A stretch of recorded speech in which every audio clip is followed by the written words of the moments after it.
Hello everybody, how's it going? I hope you're having a great day. Welcome to the next video. In this video we are going to apply what we have learned about the Flexbox in the previous video to ensure an equal spacing between these three icons in each of these columns.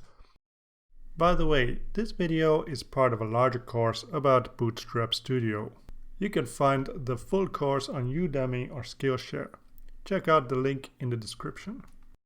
So let's get started.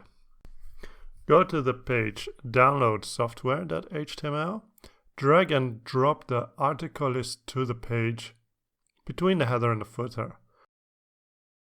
Delete the introduction and delete two of the articles. Drag and drop a div into the remaining article just after the paragraph. Delete the link containing the icon.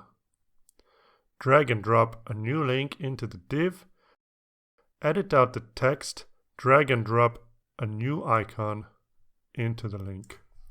Let's set the font size of the link to 32 pixels.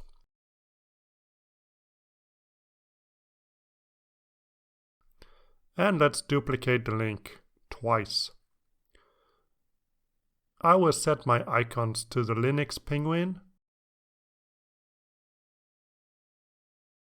the Windows logo, and to code. Finally, let's set up the Flexbox. Select the div and go to the Options panel. Set Flex Container to Flex. Set Justify Content to Around.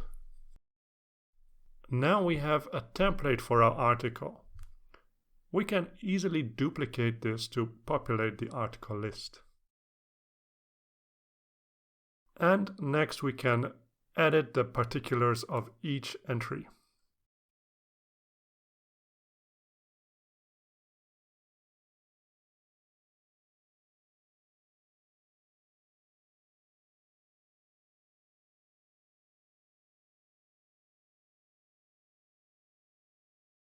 So in this example, we used Flexbox to show how we can easily add a responsive spacing between these three icons so that the icons are evenly distributed irrespective of the screen size we are using. In the next example, we are going to use Flexbox to push this footer all the way down to the bottom of the page, again irrespective of the window size. So see you in the next video. Bye for now. So I hope you liked this video. If you did, why not support this channel by liking and subscribing. You can also check out my website for more free stuff. So long for now. See you in the next video. Bye bye.